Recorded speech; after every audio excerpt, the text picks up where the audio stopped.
જય જય કોળી સમાજ. હવે સાંભળજો.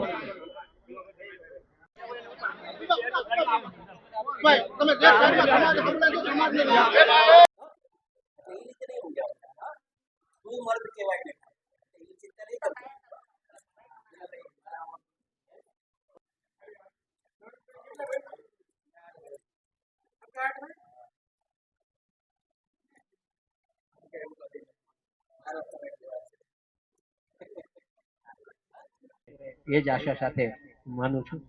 જય જય કોળી સમાજ.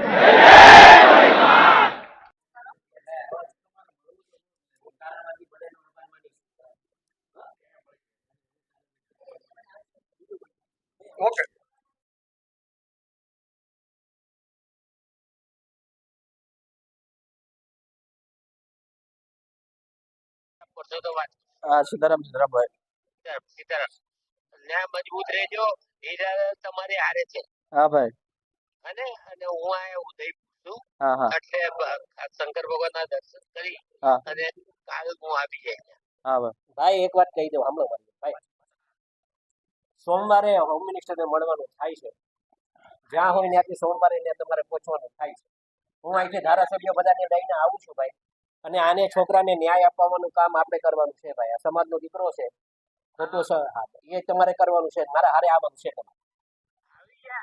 ઓકે હા બસ ચાલો ઓકે બસ બસ કાંઈ બસ બસ બસ બસ ચાલો હા સીતારામ. તો એક ને ટ્રસ્ટી મળી એને કાઢી નાખવા. આપણે સહી આવીએ પબ્લિક ટ્રસ્ટી બેહો, જેટલું બેહાય ને એટલું બેહો. પેલા કોળી સમાજને એક કરવા પડશે તો કરવા પડશે. અને હું તો એમ કહું છું કે આજથી સેવા કરવા જવાનું બંધ કરી દેજો. આનો ન્યાય નો મળે.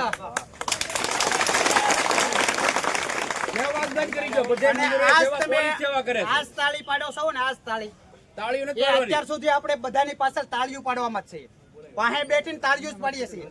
અને બને ને ત્યાં સુધી આપણે બેસો, બેહવાની જગ્યા અહીંયા મેં મળી અને આપણે કંઈક આખો પ્લાન કરીને જ આપણે આગળ હાલવાનું છે. બરોબર છે. આમાં હું છે કોઈ આગળ હાલવાથી બીવે કે ભાઈ તમે આગળ હાલ્યા, તમે બોલ્યા, મારી ઘોડે કોઈ બોલો એટલે તમને ગમે ત્યાં વેડ ફરી લે. એટલે આવડો સમાજ છે ને આપણે વેડફી લઈ. બરોબર. એટલે હું એમ કહું બગદાણામાં આજથી સેવા નથી કરવા દેવી અને ન્યાય ન મળે તો.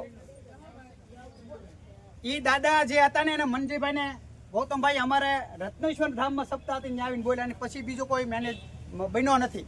અને એમને બી લોકો બીજા સમાજને બનાવી નાખે.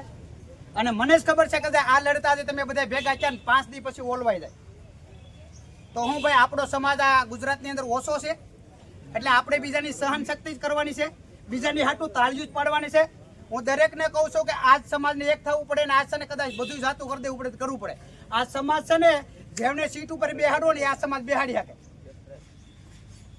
મુખ્યમંત્રીને બેહાડવો હોય ને તો આ સમાજ બેહાડી શકે અને ઉતારવો હોય ને તો આ સમાજ ઉતારી શકે. અને ખાલી આપણે એકતા થઈએ ને જોઈને પાછા વ્યા જાય પછી કાંઈ આનું રિઝલ્ટ ન આવે એનો મતલબ નહીં. આપણા આગેવાનો વડલીથી બધા એક સાથે નીકળ્યા છે. લગભગ 50-60 ફોરવ્હીલનો કાફલો છે. પણ એ આગેવાનોને તમારા બધાથી એક એવું નિવેદન કરીએ કે ભાઈ આ લડત પાછી હટવા માટેને નથી. બરોબર છે. કદાચ મત માટે મતતા હોય ને તો મતદાર તો આ કોળી સમાજ જેવડું મતદાન કોઈનું છે જ નહીં. અમે કદાચ અમારા આગેવાન ગમે એવાને જીતાડવું છે, ધારાસભ્યને જીતાડવું છે તો અમે જીતાડી દઈશું. પણ આનો ન્યાય જોવે. હવે તમે વિચારો કે બગદાણામાં આપણા કોળી સમાજનો સરપંચ હોય અને સરપંચ ઉપર જ આવો હુમલો થાય તો આપણે કોણ? આપણે આરે હું શું વાર લાગે? જે મેન આરોપી હતા એનું નામ નહીં બોલો, બાકાત થઈ ગયું. ડીએસપી થી માંડીને બધા બાકાત જ કર્યું ને. કોણ આરોપી છે? રેકોર્ડિંગ તમે બધાય સાંભળ્યા છે. બધાય રેકોર્ડિંગ સાંભળ્યા છે. ભાઈ જયરાજભાઈ વાત કરે એ બધાય વાત કરે તો એ લોકોને કેમ ન લીધા? અહીંથી ડાયવર્ટ કેમ કેસ કેમ આખો ડાયવર્ટ બદલી ગયો? એટલે કેસ બદલવાને દો. જે મેન આરોપી છે ને બહાર આવવો જોઈએ. અને નો આવે ને તો આપણે કાઢી આવવાની તેવડ છે, કાઢીએ. બરોબર. અને હું ચોખ્ખું કહું છું તમને, આ પાછી હટ નહીં કરતા. એક આખા ગુજરાતના કોળી સમાજ એક કરો જ કરી નાખ. અમથા તમે જય જય કોળી સમાજ કરો, માધાતાના દીકરા એવું કરો. હું કહી દઉં તમે તારે મારી સામે ભલે ગમે આવું હાથ ગોળી ભલે ધરબી દે પણ પાછો હટે નહીં બીજો હોય. એટલે પાછળ હટવાને બે હો બધા આપણે એક બીજી જેને જે કેવું કયો પણ લડત હારી આપવી છે ત્યાં બધી હટવું નથી. પાછળ બે હો બે એટલું બે હો.